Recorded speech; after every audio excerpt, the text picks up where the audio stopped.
प्यार होता है, सद्भाव होता है, इंसानियत होती है, उन लोगों को वोट करना चाहिए। और जो सही तरीके से आपकी समस्याओं को मैनिपुलेट कर सकें, सही तरीके से एक्सप्लेन कर सकें शासन प्रशासन के सामने। और मतलब मैं हमेशा ये कहूँगा कि जाति और धर्म से ऊपर उठ करके इस देश के अंदर मतदान करना चाहिए, संवैधानिक दायरे में रह करके मतदान करना चाहिए। वोट बेच करके अपने 5 साल के फ्यूचर का सौदा नहीं करना चाहिए। बहुत वोट बहुत अनमोल चीज़ है। इससे इस देश की विचारधारा का पता चलता है, सोच का पता चलता है कि हम किस तरह का चयन कर रहे हैं और हमारी सोच क्या है।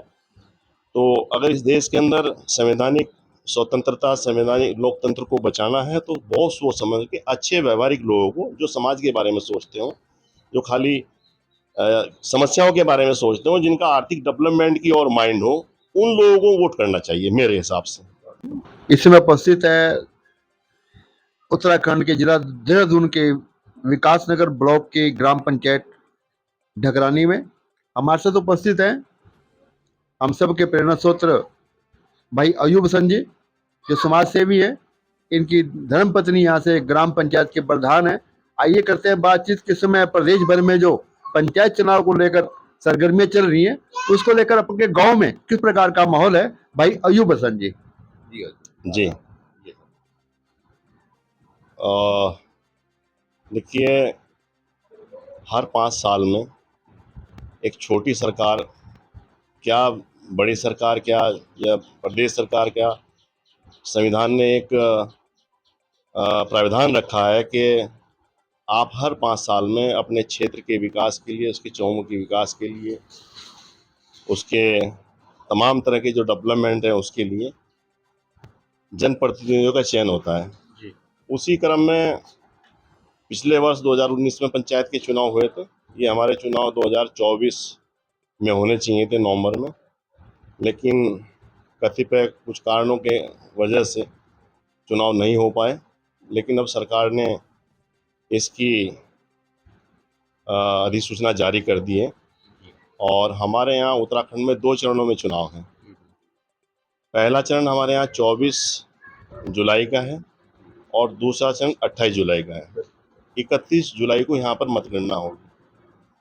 तो पिछले बार का जो हम यहाँ पर प्रधान चुने गए थे, तो बदकिस्मती से उत्तराखंड में क्या पूरे देश के अंदर ये रहा कि पूरा कोरोना काल से घिरा हुआ हम लोगों को उस समय कार्यकाल मिला। 1.5 साल तक हम लोग कोरोना की बीमारी से जूझते रहे, घरों में बंद रहे, बहुत परेशानियों का हम लोगों ने सामना किया। और उस कोरोना काल में डेवलपमेंट की बात तो पूरी सरकार, चाहे भारत सरकार हो, चाहे राज्य सरकार हो, चाहे पंचायतें हों, कोई सोच ही नहीं पाया। उस समय तो जान बचाने की स्थिति थी कि जान कैसे बचाई जाए। डेवलपमेंट की बात तो उस समय रही नहीं थी। उस समय तो ये था कि हम बचें कैसे, बचाएं कैसे, लोगों को कैसे बचाएं, क्योंकि चारों तरफ मौत का तांडव था। पूरा देश परेशान था। पूरा देश का, पूरा विश्व में उसमें ऐसी महामारी हम लोगों ने देखी थी जब हम बने थे। उसके बाद से फिर 1.5 साल के बाद हम लोगों का जो सफ़र शुरू हुआ, उसमें हमने बहुत सारे ग्राम पंचायतों में काम करा है। ग्राम पंचायत में हमने कम से कम 7 किलोमीटर की सड़क प्रधानमंत्री सड़क ग्रामीण योजना से यहाँ पर बनाई है, जो जोड़ी से लेकर के बॉडी तक होते हुए पूरा हमारा इधर क्रेशर जोन है वहाँ से निकलते हुए और बॉडी पर पावर हाउस तक निकलती है। हाजी रमजान साहब की सड़क में बहुत दलदल थी, वहाँ हमने पूरी सड़क बनाई। उसके बाद हम लोगों ने इकराम की दुकान से लेकर के हीरा लाइन होते हुए पंचायत घर तक सड़क बनाई। हमारे मेन पुल से लेकर के जो मेन गेट है कबाड़ी वाली सड़क, वो सड़क बनाई। मस्जिद से लेकर के हम लोगों ने रजाक मास्टर की दुकान तक सड़क बनाई और 130 छोटी छोटी सड़कें हमने, जो लिंक सड़कें थी, घरों से जोड़ती हैं, 130 सड़कें लगभग हम लोगों ने बनाई। 35 लगभग हमने 40 लगभग हैंडपम्प लगाए हम लोगों ने। लगभग 30 या 35 हमने वाटर कूलर सार्वजनिक स्थानों पर रखवाए, जैसे मस्जिद है, मंदिर है, गीता भवन है, बावड़ी क्षेत्र है। हर जगह जहाँ पर सार्वजनिक स्थानों पर आवश्यकता थी, हमने वहाँ पर ये काम कराए हैं। सौर ऊर्जा की लाइटें लगवाई, नाली निर्माण कराए, मनरेगा से पुस्तों का बहुत निर्माण करा, कम से 2.5-3 करोड़ रुपए का हम लोगों ने काम कराया है मनरेगा से। तो इस तरह से काफ़ी सारे हम लोगों ने, जो हम एक प्रधान की क्षमता होती है, जो उसकी एक कैपेसिटी होती है, लेकिन ये है कि आवश्यकताएं अपरंपार हैं, संसाधन सीमित हैं, और ये रोना हमारे लिए नहीं, गांव के लिए नहीं, पूरे सब जगह होता है। ये जो ज़रूरतें हैं वो ज़्यादा रहती हैं हमेशा, और संसाधन सीमित होते हैं। तो संसाधन सीमित होने की वजह से कुछ गांव के लोग हमसे नाराज भी हुए। हमारे गांव के बहुत सीधे साधे भोले भाले लोग हैं, बहुत अच्छे लोग हैं, बड़े आपसी प्यार मोहब्बत से सद्भाव से रहते हैं, लेकिन हमसे वो अपेक्षाएं भी रखते हैं बहुत सारी। तो कुछ अपेक्षाओं पे हम खरे भी नहीं उतर पाए, उसके लिए हमें दुख भी है, परेशानी भी है। समय कम मिला है, काम जितना हम लोगों की अपेक्षा की करना चाहिए था नहीं हुआ है। और हमेशा ये जो शिकायत रहती है हर जनप्रतिनिधि हमेशा रहती है, जो आदमी सत्ता में रहता है, सरकार में रहता है, उसको कितना भी काम कराए लेकिन कुछ काम नहीं हो पाते, चाहते लोगों के भी काम नहीं हो पाते। तो उन चीज़ों को देखते कुछ लोग नाराज हुए हैं हम लोग, लेकिन हमारे गांव के लोग हैं, हमें पूरा कॉन्फिडेंस है, हमें विश्वास है, हम उनको विश्वास में लेंगे और वो हमारा साथ देंगे। उन्हें पता था कि एक अच्छे व्यक्तित्व का हमने चयन किया है, और उस अच्छे व्यक्तित्व के आधार पर हमने उन लोगों के अधिकारों की लड़ाई 5 साल तक लड़ी है। पुनः फिर अब हम तैयारी में हैं, और बहुत सारे लोगों का अपार समर्थन मिल रहा है। जहाँ छोटी मोटी नाराजगी है उसको दूर किया जा रहा है, और इस बार भी हम उम्मीद करते हैं ईश्वर से कि हम भारी मतों से विजयी होंगे। हमारे गांव के लोग एकजुट होकर के बहुत मोहब्बत के साथ हमको वोट देंगे, और हमसे बहुत बेपनाह मोहब्बत करते हैं गांव के लोग। और हमेशा हम भी कहीं भी कोई बात होती है, अगर रात को 12 बजे भी मुझे ज़रूरत पड़ती है, मेरे गांव के लोग फ़ोन करते हैं, मैं उनके लिए तैयार रहता हूँ हमेशा। और हमेशा बहुत सारे लोगों का दुख मैंने बांटा है, बहुत सारे लोगों की समस्याओं को मैंने बहुत गंभीरता से और बड़े सरल तरीके से उनको हल किया है। और लोग, काफ़ी सारे लोग, मतलब बहुत जो जिम्मेदार किस्म के लोग हैं, बहुत सारे लोग मुझसे मुतमईन हैं। और हम प्रयास कर रहे हैं, इस बार भी हम कोशिश करेंगे इस बार भी कि हम बहुत अच्छे मतों से विजयी हों। बाकी सब लोग अपनी अपनी मेहनत करते हैं, ऐसा भी नहीं है कि भाई सारी चीज़ें, और हम तो ये मान के चलते हैं कि भाई जीतने से पहले हार पहले है, जीत बाद की चीज़ है, हार पहले है।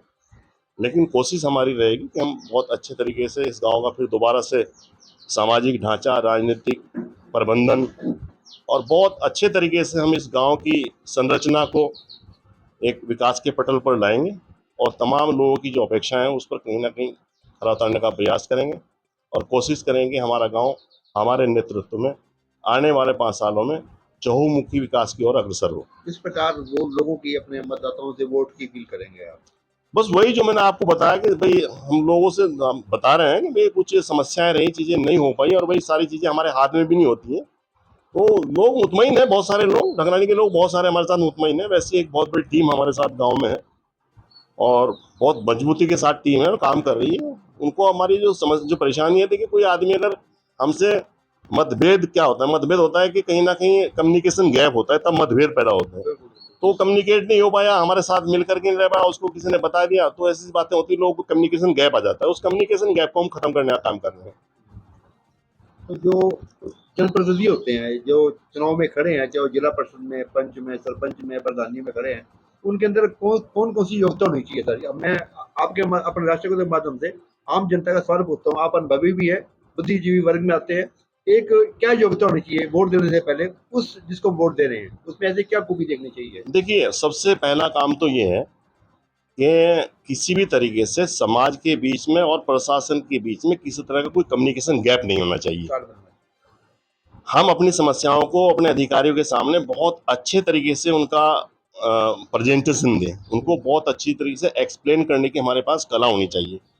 बुनियादी तौर से क्यों हो सकता है, कैसे हो सकता है, कब से पेंडिंग है, तमाम ये चीज़ें हम लोगों को बहुत सही तरीके से अगर हमने अधिकारियों के या प्रशासनिक या सरकारों के सामने रखते हैं, तो उसके पास जो जनप्रतिनिधि हो उसके पास ऐसी कौशल, ऐसी कला उसके पास होनी चाहिए कि उसके एक तो स्वभाव से, उसके व्यवहार से अधिकारी इंप्रेस हो कि भाई मैं किसी समझदार आदमी के साथ बात कर रहा हूँ। कभी कभी क्या होता है कि अधिकारियों की भी कुछ मजबूरी होती है, कुछ काम नहीं हो पाते। अगर हम किसी सही आदमी से बात करेंगे तो उस अधिकारी को आसान होता है अपनी चीज़ एक्सप्लेन करने में कि ये इस तरह पे होगा, ये यहाँ से होगा, वहाँ से होगा। तो हम खुद भी फॉलो अप कर सकते हैं। हमारे सामने बहुत सारे अधिकारी असहायक होते हैं कि भाई मेरे बस का तो काम नहीं, आप मतलब ये कहेगा मेरे बस का काम नहीं, एसडीओ से कराओ, एसडीओ कहेगा मेरे बस का, एक्शन से कराइए, एक्शन कहेगा मेरे बस का नहीं, एससी से कराइए, फिर मुख्य अभियंता से कराइए, फिर सरकार में जाइए। तो बहुत सारे एक प्रोसेस होते हैं, मतलब वर्क करने के, काम करने के, स्टेप बाय स्टेप प्रोसेस होते हैं। तो तमाम युवाओं में कुछ चीज़ें ऐसी होती मैं कर सकता हूँ, कुछ चीज़ें ऐसी होती ब्लॉक प्रमुख करेगा, कुछ चीज़ें ऐसी होती जिला पंचायत करेगी, कुछ ऐसी होगी जो सरकार में बैठे लोग करेंगे। तो हर व्यवस्था है, हर आदमी के अधिकार एक लिमिटेशन में अधिकार है, और तो जितना प्रधान को अधिकार है, वो अधिकार क्षेत्र है, वो उतना काम करेगा, जिसका क्षेत्र पंचायत का है वो उस हिसाब से काम करेगा। तो एक आदमी के अंदर इतनी कौशल, इतनी योग्यता होनी चाहिए कि उसको समझ आ जाए कि ये काम मैं किस रास्ते से और कैसे करा पाऊंगा, और इसके लिए संबंधित विभाग कौन सा है, संबंधित अधिकारी कौन है, इतनी जानकारी कम से कम होनी चाहिए। एक मैं जानकारी और चाहूंगा आपसे कि देखो, संविधान ने हमें वोट का अधिकार दिया है, लेकिन कुछ लोग किसी लालच में, किसी बहकावे में वोट का दुरुपयोग करते हैं। करते नहीं, वोट डालना जरूरी है, वोट जरूर डालें। इसके लिए मैं कहूंगा आप अपील करें आप। डेफिनेटली मेरी सभी मतदाता जो भी हैं, नंबर एक बात तो वो जो चयन करें बिल्कुल अपनी अंतरात्मा में देख करके, जाति धर्म भेदभाव से ऊपर उठ करके उनको मतदान करना चाहिए। और जो कुशल और योग्य लोग होते हैं, जिनके अंदर क्षमता होती है, जिनके अंदर प्यार होता है, सद्भाव होता है, इंसानियत होती है, उन लोगों को वोट करना चाहिए। और जो सही तरीके से आपकी समस्याओं को मैनिपुलेट कर सकें, सही तरीके से एक्सप्लेन कर सकें शासन प्रशासन के सामने। और मतलब मैं हमेशा ये कहूँगा कि जाति और धर्म से ऊपर उठ करके इस देश के अंदर मतदान करना चाहिए, संवैधानिक दायरे में रह करके मतदान करना चाहिए। वोट बेच करके अपने 5 साल के फ्यूचर का सौदा नहीं करना चाहिए। वोट बहुत अनमोल चीज़ है। इससे इस देश की विचारधारा का पता चलता है, सोच का पता चलता है कि हम किस तरह का चयन कर रहे हैं और हमारी सोच क्या है। तो अगर इस देश के अंदर संवैधानिक स्वतंत्रता, संवैधानिक लोकतंत्र को बचाना है, तो बहुत सोच समझ के अच्छे व्यवहारिक लोगों को, जो समाज के बारे में सोचते हो, जो खाली समस्याओं के बारे में सोचते हो, जिनका आर्थिक डेवलपमेंट की और माइंड हो, उन लोगों को वोट करना चाहिए मेरे हिसाब से, मैं जो समझता हूँ। बहुत